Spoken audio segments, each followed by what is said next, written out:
pandémie bi troisième vague bi rey na ay milliers nit ay centaines de nit sax lu ñuy wax mais Sénégal tey jii ak fu mu toll ak troisième vague bi mu def ñett nit ñi daanaka dem ak dikk bi fi mu nekk nii da koo yemale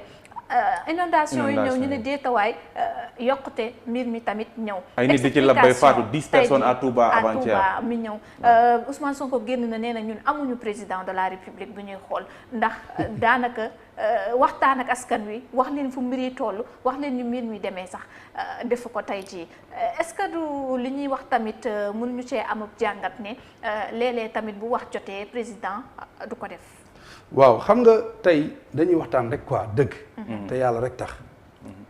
corona moom li mu rey ci àddina bi ci dëkk yi ñu gën a développé reyu ko Sénégal. feebar la boo xam ne dafa wàcc ci àddina bi di rey nit ñi. moom Ousmane Sonko moom ngay wax. génn na bi corona di door a ñëw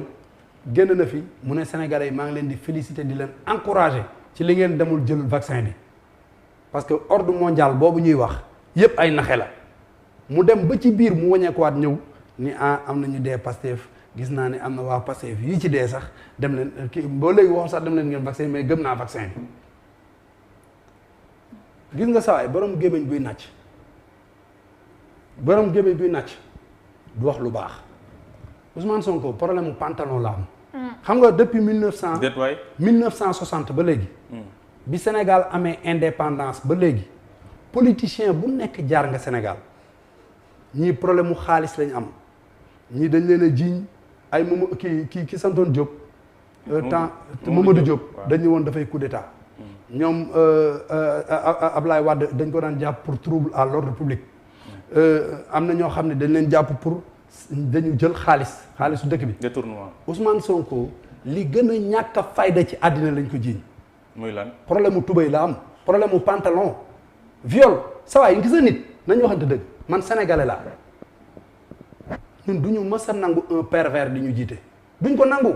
parce que tey jii même wax la Ousmane Sonko dafa ñëw man bañu Ousmane Sonko mais respect tuuti ci Ousmane Sonko non du question non respect naa ko non tubéy mooy pantalon problème mu tubéy la am kan la amal problème amul problème ak Mame Gor amul problème ak Macky Sall amul benn problème ak benn sénégalaise bi mu amal problème mu tubéy la am ak moom tubéy ndaw si daf ni daf ko violé soyons logique si politique yu Sénégal c'est la première fois un homme de sa trempe ak fi mu toll ci réew mi dem bañ naan yow yaay opposant numéro 1 nga jël sa projet jaay ko la jeunesse sénégalaise ni leen je vais changer dëkk bi dama koy changer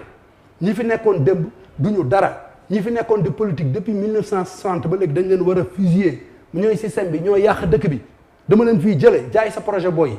ni ibaadu nga yow jullit nga doo def lu njubadi doo def lu bon ndekete su ngoonee nga sol sa capuchon doo ànd ak garde corps doo ànd ak chauffeur dawal sa oto di dem si benn gargote ba ñu jiiñ la fa li ñu lay jiiñ waxuma moo ko def de ba léegi néew ma moom moo ko def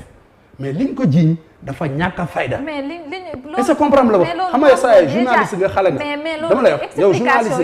yow journaliste nga booy nga waaw mais sa waay kenn du la jiiñ yi am na yoo xam ni kenn du la ko jiiñ soyons logique nañ waxante dëgg. mais Ousmane Sonko. bu amee lu muy wax luñ la jiiñ ak luñ la def bokkul su amee lu muy wax non dama ni Ousmane Sonko su amee lu muy wax na dem mu wax ko Adji Sarr moom problème mu tubéy la am na lijjanti tubéyam ba pare bu lijjee tubéyam ba pare après mu ñëw wax ak sénégalais yi parce que kii man teew yow nit koo xam dañ lay jiiñ ay viol ak yooyu ñun dinañ jël suñu dëkk jox la ko ëllëg tey ji dëkk àddina bi nu mu baree ay kii nu mu tudd ay mafiosi affaire yooyu ñu mais yow tey ji ku bëgg a infiltrer Sénégal wala mu bëgg a yàq Sénégal mën na la yebal ay jigéen. mais ñu koy même rek ma wax la même rek. da koy attaqué injustement Mame Gor ci façon moo yi non dama ni li may wax neewuma ba léegi nii moo violé wala dama ni dañ ko jiiñ. dama ni ñun koo xam ne non dama ni koo xam ni da nga dem bañ lay jiiñ xam nga li ñu ko jiiñ moo ñàkk a fayda saay man werante wu ma moom li ñu ko jiiñ dafa ñàkk a fayda. waaw d'accord nañ dañ ko jiiñ mais kilifa boo xam ni non quelqu'un qui aspire diriger un pays nga xam ni yow suñuy destiné doom suñuy alalu dëkk suñu personnalité dëkk suñu diine dëkk mais loolu yëpp yaa ko yenu parce que yow tu es un président de la république nga aspiré doon ko nga toog ñu lay jiiñ ay problème mu tubéy xoolal na dem régler problème mu tubéy moo gën muy wax ay yëpp sénégalais yi sax weesuwul yow nga dem élection ak Macky Sall am 58% yow nga am 15% 15% nga am Macky Sall am 58% sénégalais yi wooteel Macky Sall yëpp yow tey da nga leen insulter da nga leen saaga parce que nee nga Sénégal amul président kon ça veut dire que yow ñi nga xam ni ñoom ñoo def vote respecté wul sénégalais yi un politicien de sa trempe warul génne kaddu yu mel noonu ci gémmiñam parce que il aspire diriger un pays comme le Sénégal te tey jii même bu demoon tey jii yàlla dimbali waxoon mu ñëw di jiite dëkk bi comprendre la du nangu du bëgg kenn taxaw naan moom du président sénégalais yi nga xam ne ñoo votel Macky Sall tey ji ku mel ni man ku mel ni keneen ak keneen mu leen di insulter saay xam na laa bëgg ñu romb wax bi parce que man Ousmane Sonko billaay daana wax ma contre ko daana wax ma ni li mu wax ni ànduma ci mais depuis ñu jiñ ko problème mu tubay dama ko démystifier saay kii problème mu tubay la am. mais problème mu tubay nga wax problème mu jiin nga wax loo xamante ni sax tey jii mi ngi ci loxoy yoon pour ñu leeral ko mais ça n'a rien à voir aujourd'hui ci li nga xamante ni mi ngi koy def il aspire à être un président de la République. chef de quartier du ko doon duñ ko nangu ñun duñu jël ay koo xam ne dañuy jiñ ay viol di dégg suñu mais sénégalais yi waxuñ ko parce que sénégalais am na 15% d'élection yu génn ndadde la jël ci élection yi ndadde 15% dama bëgg nga déglu mu baax ma la sa doom tey bu doon def benn concours sur 5 mu jël 3 bu ñëwee doo ko féliciter soyez logique ñi mu raw Madické Niang la raw il est venu à 1 mois des élections pire la raw c'est parce que am na ñoo xam ne jàpp nañ ni pire xam nga parti affaire islam la am na ñu jàpp ni daayira la am na xam nga ma bëgg expliquer am na ñu bëri ñoo xam nga ma la ñaar ñi mu raw ñaar ñi mu raw jarul ñuy wax est-ce que comprendre la bëgg expliquer sawaay léegi man sama doom bu doon def concours sur 5 jël 3e bu ñëwee du ma ko féliciter léegi ba pare dama lay député bi mu nekk plus fort reste la jàlle mooy candidat yëpp dañu jàll ba pare ñu dem ci mbalit mi dajale des ci carte yi pour fexe mu jàll. mais léegi moom par rapport ak déclaration bi nga xam te ni def na ko jour boobu noonu mu ko doon def man maa ngi fa woon li taxoon muy def déclaration boobu moom moo nekk docteur Babacar Diop bi nga xam te nii dafa bëgg ñu jox récépissé parti bi nga xam te ne ñoo ngi ko duppee les Guelwaar le ministre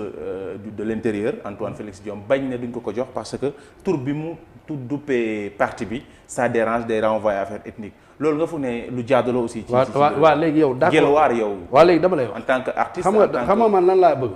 dañuy waxtaan quoi ñu bañ a waxee émotion. parce que maa ngi wax léegi sax dama la bëgg a expliquer. Babacar Diop j'ai beaucoup de respect pour lui c'est un professeur jàmbaar la tout. mais Guelwaar la jël xam nga dëkk bi ñu ngi wax ay affaire ethnie boo xoolee àddina bi yëpp li ko taal mooy affaire xeet yaa ngay def parti tu es un kii nu mu tudd professeur nga à université je pense. waaw sa waay na dem changer tour bi mu continuer liggéeyam parce que comme dañuy wax ni dafay indi ay affaire xeet ay affaire yooyu loolu muy yow muy man muy Aïda Mbène sa waay ñun ñëpp dañu bëgg Sénégal am jàmm te gis nga boo xoolee Mali. yenn saa yi nga gis ñu attaqué fa ay nit yoo xam ni problème mu ethnie la da nga koy gis ci yeneen dëkk yi Rwanda loolu moo ko yàqoon donc nag moom c'est un intellectuel de haut niveau. bu ma doon moom le conseil que je lui donne na dem mu changer tur bi ñu jox ko récépissé bi Sénégalais la comme tous les Sénégalais. mais loolu du jaay doole mais Guelwaar est-ce que affaire yi yow mi nga xam te ni aussi artiste nga. c'est que yow xam nga. non yow dama la bëgg a laaj yow mi nga xam ne artiste nga aussi. non man artiste la Guelwaar est-ce que affaire Guelwaar dafa am ñu ko féetale. man woykat laa. voilà comprendre moo tax ma la da ngay dem boo demee boo gëstoo di nga ko xam Guelwaar dafa am ñu ko féetale léegi bu ñu ko féetalee ay benn xeet wala ay nit nga ñëw tudde leen sa bopp mun na indi ëllëg coow am ñu ne nañ dem songo waa ñi ñu jàpp ne ñoom ñooy Guelwaar yi mu indi xeex entre ay xeet xam nga lu ma la bëgg expliquer. loolu man daal bu ma doon moom man boog le conseil que je lui donne c'est mon frère j'ai rien contre lui c'est un intellectuel sénégalais la jàmbaar la mu ngi opposé di bay waaram dama ko respecté mais li ma koy ñaan na dem mu changé ko ñu jox ko licence am moo gën. mais tey est-ce que loolu du jaay doole maam góor. mais tamit xam nga soxna si yéen xam nga ci yenn yoo xamante soxna si loolu du jaay doole xam nga tey jii bu ñëwee réew bu ñu ko tegee xam nga yow yaa ngi dox si dëkk bi kenn agressé wu la. bien sûr kenn dóoru la. bien sûr lu tax. parce que dama def. non du question non du question defoo dara ñi ñuy agressé ci mbedd mi defuñu dara. da ngay gis nit ko yor otoom ñu agressé ko dóor ko. mais bu fekkee ni du ñu agressé nit ñi duñu leen dóor c'est parce que nit ñi ragal nañ yoon ragal nañ jàpp nañ ni dëkk bi soo reyee nit wala nga gaañ nit wala nga def nit dara dinañ la yóbbu teg la li ñu war a teg ku def loo xam ni njombe la est-ce que comprendre la bëgg expliquer tey jii nag ñun mënuñu jël benn parti politique ñëw laaj réew mi benn nit jiite ko tudd Macky Sall ñu votel ko mu teg gouvernement ñu ne bu ñu respecté dara loo xam ni ci ñooñu lay jógee yow daal boo ñëwee loo wax rek waaw la lu gouvernement bi war a wax soyez logique lu waay wax rek ñu ne non dañ ma bañ a jox sama yëf dañ ma non mais bu yàggee je m'en foutisme mooy am Guelwaar am na ñu ko féetaleel man waykat laa te boo génnee boo demee sa kër boo amee mag mais man déglu naa ko man boo demee yow boo demee sa kër explication demain normalement jeudi waroon ci def benn colloque bu mag a mag pour expliquer carrément lan mooy Guelwaar ak histoire Guelwaar waaw moom mi ko bëgg chaque jour daf koy défendre mais yow boo demoon sa kër nga xool benn mag bu fa nekk boo xam na histoire Sénégal nga laaj ko Guelwaar da lay wax ñii la ak ñii la ak ñii la xeet bii la da la koy wax loolu ñun xam nañ ko comprendre la léegi nag pour éviter ëllëg ñu ne tukulóor yi dem nañ song ñiy wax Guelwaar yi wala ñu ne soose yi dem nañ song xam nga lu ma bëgg expliquer yooyu pour ñu éviter ko am na yeneen tur yu fi nekk parti pour la justice du travail parti pour lii mën nga dem tuddee loolu sa kii parti pour les guerriers sax bu la neexee yaa xam mais nga changé ko dem wut sa licence am ko dem man pour man sama gis-gis mais sénégalais moo bëgg a buzz bëgg lu compliqué dañuy xam ni sax lii su ma ko defee su ma demee dañ du jàll mais dañ koy def pour am ci buzz alors créer buzz waaw non moom laa lay wax soxna si parti bi yàgg na parti bi yow nee nga yàgg na mais xam amul woon kayit xam nga parti tour rek la woon ni amul woon kayit gis nañ fi ay parti yoo xam ne moom moo leen ëpp doole te ñooñu am nañ kayit donc kon kayit la waroon jiital comme jiitalu ko dem na ba léegi nii dama lay wax ku nekk war nga mën a bëgg a buzz nga ne waaw man sax tur bi laay tudd sama tur dama koy tuddee xam nga comme waaw nga ne sama parti mën naa ko tuddee justice mais justice bi dama koy bàyyi fee damay dem tuddee ko alpulaar su ma ko tuddee alpulaar Guelwaar comme genre alpulaar nga ne alpulaar laa ko tuddee mais alpulaar pourtant définition bi nga jox ni moom joxo ko loolu non même rek non moom ni mu koy parce que moom day diaboliser parce que day opposer léegi yow tey jii boo nee tuddee naa ko alpulaar xam nga ne boo demee alpulaar bi du jàll mais da nga naan dama koy def man ak Antoine ñu xam nga ñu boxante bu ñu boxantee presse bi ñoom Aïda sa waay ñëpp bien c'est pas normal ma am buzz mais gis na Antoine Diome du dara moo tax ma la koy wax ku yaru la ku correct la te bu meloon neneen fii laay toog fii wax ko je m'en fous defaluma dara mais bizarrement li nga wax ni ak ñu bëri ci Sénégal la ñuy wax c'est différent non dama lay wax Antoine dafa non xam nga Antoine du may dara Antoine waaw mais parce que dafa dëggu xam nga sénégalais moom boo dëggoo ñu ne dafa réew soo dëggoo ñu ne dafa tàng xol mais man xam naa ko Antoine Diome nit ku yaru la xam nga man Antoine Diome joxaluma dépense sama kër mais man xam naa ne nit ku yaru ku baax la ku am fulla la ku am fayda la est-ce que comprendre la léegi nag noonu soo ko melee ci biir Sénégal fii gars yi bëri dañuy jàpp ne da nga bon da nga soxor da nga mais ban sénégalais moo am intérêt yow nekk tey jii ban ministre de l'intérieur lañ ma sa teg Sénégal rek nga dégg ñi opposé wala kenn di baax na Abdoulaye Daouda Diallo mi fi nekkee dañu woon baaxul Aly Ngouille Ndiaye dégg nga dañ ko demoon ba génne ko Aly Ngouille Ndiaye di ko way lu ne ñu koy wax tey jii kii ñëw na keneen ak keneen noonu parce que kuy opposé ils sont dans leur rôle man mii di wax yow président la àndal yenn saa yi sax nga gis ñu ànd nguur gi dañu may woo téléphone maam yow war a wax lii yow suñu waay nga mën leen non bu doxulee dama naan doxul est-ce que comprendre la loolu dafay am est-ce que comprendre la mais njombar loo ko bañ ni nopp yu gudd na te mën na daw Macky Sall ku bëgg Sénégal la cursus bi mu am fii ñi fi wut réew yëpp kenn mu amu ko ci nekk na directeur nekk na ministre ay yoon nekk na ci gouvernement xam na Macky Sall ban plaisir la am pour seetaan Sénégalais yi di toog di kontaan Sénégalais yi di souffrir ban Sénégalais moo ko am moo bëgg loolu amul Sénégalais bu ko bëgg man tey Ousmane Sonko ànduma ak moom mais jàpp naa ni même moom sax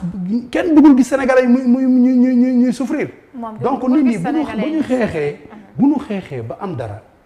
di góorgóorlu di ñafe dëgg la ñëpp mënuñ ñëw ni gongo mais bu baaxee nga ne baax bu doxul nga ne doxul mais taxaw naan Sénégalais yi amu leen président ça va loolu c'est un insulte amu leen président dafa jàpp ni tey jii sax président bokkul ci homme politique yi nga xamante ni wane nañu seen bopp yéen ci ay combat yi nga xamante ni moom ban combat mosul mën a combat Ousmane Sonko lan la mën dund gi cher na pandémie dama ne mosul Ousmane Sonko mosul jiite ñaari nit mosul nekk chefu dara mosul nekk directeur mooy chef opposition bi nag actuellement chef opposition ban du Sénégal déedéet Abdoulaye Wade nanguwul loolu Ablaye Wade nangu ko. mais nag kan moo fi nekk opposant bu affirmé. dama ne yow boo doon wax ne boo doon joxe buñ la déggee dañuy xuloo ak yow. boo doon joxe kon chef man du ma nekk di wax kii mooy chef opposition xam nga laa jàpp man Macky Sall laay jàppale ñiy opposé ñu ngi ils sont dans le rôle. en tout cas gis naa ñoo xam ni ñu ngi opposé soo gisee mu wax ko tey soo ko wax ko mooy le président Macky Sall boo nga xamante ne nii nekk na tout tànk di jàng Kaolack ba ni mu ñëwee université fii ba ni mu nekkee yenn ci poste yi nga xamante ni jot na koo nekk fii ci Sénégal yépp ci bànneex rek la nekk. day waxul dëgg. ah waxul dëgg. waxul dëgg. mosul génn li mu wax du dëgg. mosuñ ko gis benn ci combat. Ousmane Sonko li mu la Ousmane Sonko ba mu juddoo ba léegi li mu mës a wax yëpp dara du ci dëgg du wax dëgg. c'est pas vrai. mais teg fa dara. du dëgg Ousmane Sonko du waxkatu dëgg. yow léegi yow. ba nga dégg dëgg xam nga lu dul dëgg fenn la du wax dëgg Ousmane Sonko est-ce que Sonko la sant. waxul dëgg lu mu la wax dëgg Ousmane Sonko du wax dëgg Ousmane Sonko lu mu la wax tey bu subaa mu génnaat ci Ousmane Sonko da lay wax lii tey. fii la taxaw ni vaccin bi baaxul sénégalais bu leen vacciné wu mu xëyaat ñëw ni vaccin bi baax na Ousmane Sonko fii la taxaw mu ne moom du mës a ànd ak politiciens yii fi nekk parce que ñoom ñëpp c'est des produits du système du moo ko wax. dama lay laaj rek tëggantaat yàlla Ousmane Sonko taxawul fii mu ne depuis 1960 ba léegi Senghor Abdou Diouf ak ñi ñuy yar ak ñi ànd ak ñoom ñëpp dañ leen war a teg fusillé leen moo ko wax Sénégal yëpp di ko liir Ousmane Sonko moo ma waxoon loolu. tey jii moo xëy ni day créer coalition Ousmane Sonko taxaw na fii mu ne Karim Wade daf maa woo téléphone jëluma ko. parce que c'est un produit du système. moo ko wax. mu ne bis boo leen ma gisee ma ànd ak ñii jàpp leen ni man maa ngi ñoo ma yem. vidéo yaa ngi fii ñëpp a ngi koy gis Ousmane Sonko ko wax kenn changé wu ko kenn liggéeyu ko. léegi yow da ngaa dégg da ngaa dégg da ngaa gis wala nga dégg fu mu àndee ak fu mu àndee ak ñooñu noonu. may ma wax la. non attends. waaw ne déggoo lu mu wax. nee na Macky Sall man li ma liir tey moom nee na.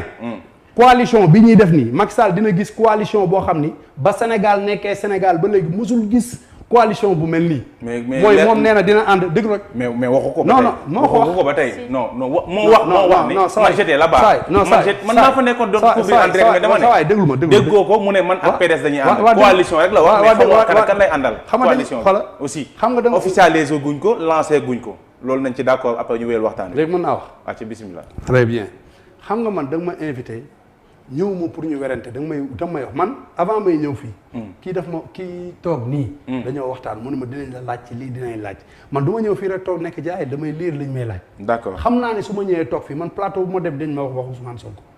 Ousmane Sonko dama ko déglu bind mu liir li mu bind liir ko Seneweb liir ko ci yeneen site yëpp Ousmane Sonko ni Macky Sall dina gis coalition boo xam ni ba mu juddoo ba Sénégal nekkee Sénégal ba léegi kenn mësu ko gis. dëgg la ñu jël photo Ousmane Sonko. jël photo Khalifa Sall. jël photo Barthélémy Dias jël photo Karim Wade jël photo Bougane Gueye Dany. jël photo ñi nga xam ne ñëpp moom la ñoom bul daj bul wax na. non bul wax bàyyi rek ñi mu tuddee système bi yëpp ñu jël ay photom jël photom moom boole ko ci. xam nga Ousmane Sonko ñëpp xam nañ dafa rëy laa mel. bu àndul war ak ñooñu wala bëggul ànd ak ñooñu. day génne ni bu leen ma boole sama photo ñii mais Ousmane Sonko bis bu àndeek Khalifa Sall wala Karim Wade wala PDS wala mu ànd ak kenn si ñooñu rek mooy li ma la wax dellusiwaat na Ousmane Sonko du waxkatu dëgg Ousmane Sonko xam nga lan moo ko intéressé. jël Sénégal jéem a jël Sénégal par tous les moyens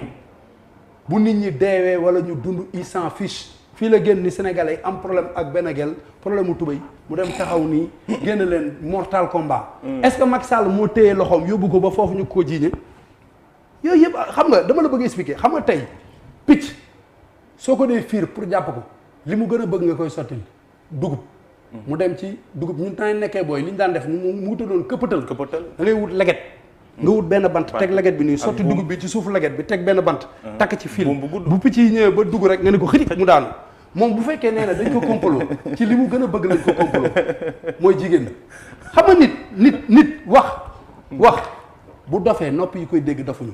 yow soo taxawee nga ni dañ maa kompaloo waaw d'accord léegi dañ la kompaloo waaye yow ci li nga gën a bëgg lañ la kompaloo mooy jigéen. ah lu la leer ni ci la gën a. non c'est que dama la non mais lu tax. yow ci lenn non dañ ko jiiñ viol. waaw xam nga soxna si. masseuse ki ko doon massé. soxna si xam nga ñun xam nga man ñëwuma xam nga man soxna si man dama ko ñàkk fayda li ma lay wax nii du waxu dof quoi nañu waxante dëgg aussi xam nga li ma la wax waxu nit la accepter démocratie aussi. non démocratie laay plateau wax bi. xam nga non Aïdara. waaw yow dama la respecté ndax yonent bi. comprendre la dëgg la te dëgg ci yonent bi la wàcc. te jàpp naa ni képp ku sant Aïdara bu ñu nee Aïdara rek nit ñi si xel yonent bi la ñuy dem. seen xel dina dem si yonent bi dinañ ñu kii satu yonent bi la. dëgg la man ku ma xam-xam ni du ma wax lu ma wóorul du ma wax lu ma xamul. nit ci li mu gën a bëgg ci lañ koy nax. tey Ousmane Sonko ak Trump bi mu yóbbu boppam ni fa la yegg bu taxawee Sénégal ni man dañ maa complot ça veut dire que ni moom ci li mu gën a bëgg lañ ko complot nañ waxante dëgg moo bëgg loxo yu nooy saa yi nañ waxante dëgg ñun ay góor lañu ay nandite lañu ci dëkk bi lañu dëkk dofuñu est-ce que comprendre la moom mënuñu nax manipulation yooyu muy def booy nga xam ne ñëpp da ngay mere nguur rek taxaw naan non non na dem Ousmane Sonko moo fi war a tegu sa waay ñun dofuñu ay nit lañ dañu yeewu man j'ai aucun plaisir pour toog di dénigrer Ousmane Sonko wala ma koy bañ wala man du ma bañ donc ku yàlla bind du ma bañ ku yàlla teral parce que nit bu la yàlla sàkkee bu la yàlla sàkkee def la nit comprendre la rek man dama lay jox cër j'ai aucun problème la personne de Ousmane Sonko ne m'intéresse pas amul lu ma koy contrer amul lu ma koy bañee dama lay rek mais tey ji coalition bi une fois mu am nga foog ne warta mën a andil le président de la République Macky Sall problème non dama ni la bu fekkee coalition bi waaw man bañuma ko parce que fii li fi ma sa xew yëpp 2019 coalition moo fi jële woon Abdou Diouf 2012 coalition moo fi jële Ablaye Wade kon coalition mën na fi jële Macky Sall mën naa nekk mais dama ni bu ci Ousmane Sonko bokkee mooy c'est pas correct setul parce que moom dafa taxaw non dama lay wax soxna si xam nga yéen ay journaliste ngeen te da ngeen ni xam nga yéen mais c'est pas correct ci setul nga wax setul coalition bu dee def ci non xam nga lu tax setul parce que Ousmane Sonko dafa taxaw wax ni Sénégal ba mu nekkee Sénégal ba léegi muy Senghor bi nga xam ni ak ñoom Wal Joojo Njaay ñi nga xam ni ñoo xeex indépendance Sénégal ba ñu jox leen ko mu ne ñooñu ñëpp dañ leen war a dajale fusiller leen moo ko wax Sénégal yëpp di ko seetaan mu ne ñooñu ñooy le système waa léegi Karim Wade bi Ablaye Wade daanoo ñu jàpp Karim Wade dugal ko si kaso bi man mii dama daan jàppale Karim Wade pour ñu bàyyi ko